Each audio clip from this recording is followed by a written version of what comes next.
Assalamu alaikum, sunana Comrade Kefa. Wa alaika salam, suna ma Aishatul Humaira. So right, Aisha kina da saurayi? Yes, comrade, na da saurayi kuma yana son ni ma ina son sa.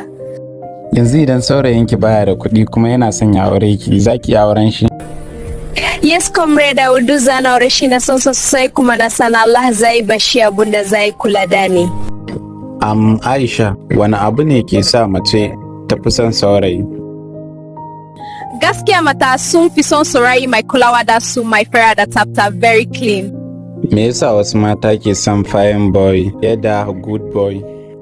Ni dai comrade, na fi son good boy fiye da fine boy. A rayuwarki yanzu, wane irin saurayi kika fi so?